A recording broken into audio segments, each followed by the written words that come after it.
Good day mga boss. Eto na naman, may panibago na nga mga ponghen ang lumabas kay Idol Polly. Nawawala na nga daw ang angas ng tundo. Ayon nga sa isang ulat, itong si Polly, talagang ang minuto na ilalaro ngayon neto sa Magnolia ay limited minutes na lang po. Inaalalayan na nga lang ito ng Magnolia at ni Coach L.A. Tenorio. Tila yata unti-unti nang nawawala ang angas ng tundo na dati natin nakikita talagang pumupukpok, dahil na rin siguro ay nagkakaedad na itong si Polly at unti-unti na rin nararamdaman ang mga injury. Napansin po natin sa mga nakaraan konferensya ng Magnolia tuwing playoffs ay nagkakaroon nga ito ng injury, dahilan para ilagay kuno ito sa trading block na. Ngayon wala na si Chito Victolero, ay tiyak unti-unti nang magbabago ang lineup ng Magnolia. Kaya nga itong si L.A. Tenorio kumukuha na ng mga bataan na player. Tinitingnan niya kung ano ang future ng Magnolia.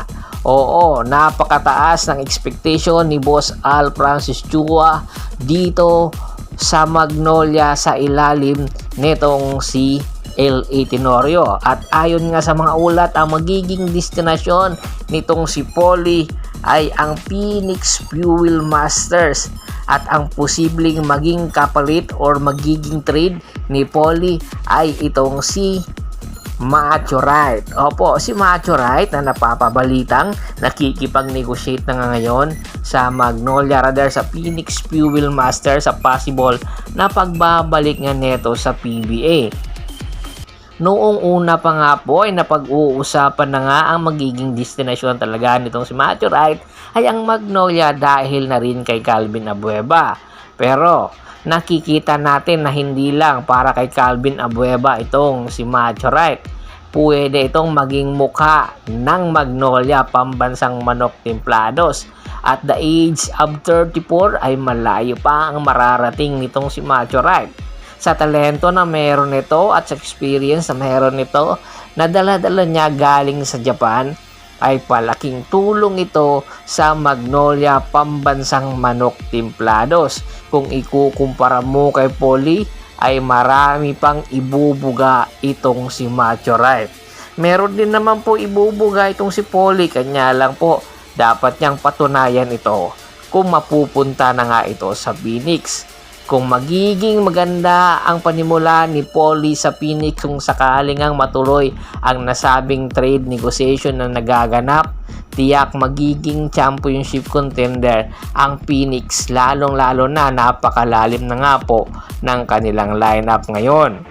At ang mga nasabing player na sina Macho Right at Polly, kung sakasakali nga po, pwede po na magbago ang bawat kupunan na mapupuntahan nila, lalong-lalo na po itong si Macho Right. Kung mapupunta itong sa Magnolia, tiyak na mas lalong lalalim ang Magnolia at posible maging go-to guy itong si Macho Right ng Phoenix Fuel Masters.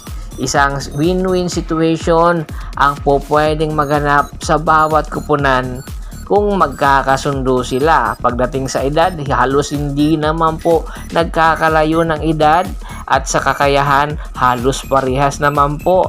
Meron mga shooting ability at defensive or defense ability na po pwedeng magamit sa kanilang mga bagong kupunan. Sa tingin nyo ba, dapat po ba ituloy ito ng Phoenix at Magnolia ang pagtitrade kina Polly papunta sa Phoenix, samantalang si Macho Right mapupunta naman sa Magnolia? Komento na po sa baba ng video at pag-usapan natin yan. Once again, this is Percival Monteron at your service. Don't forget to subscribe my sports channel at don't forget to click the notification bell button para nga maging updated palagi sa kwentuhan. At bago pa man natin tapusin ang ating kwentuhan, shout out muna tayo sa ating mga solid na followers na laging sumusuporta sa atin, kay Kagawad at sa kinudukusin ng Hagonoy Bulacan, Anthony Laki Alon at sa Laki Alon family, Ricky Lanza ng Ricky Rider TV ng Tansa Cavite. Siyempre, kay Mr. Julius Roche, Ryan La Chica, Yornel Belches, Yunel Alicante, Ronald Gato, Rafael Branya, marami pong salamat sa walang sawa niyong pagsuporta. Pakibisita na rin po ng Facebook fanpage ko na Hapres PH3, Paul Goso at Bostor para po sa mga karagdagan sports balita. Hanggang sa muling kwentuhan, maraming salamat po.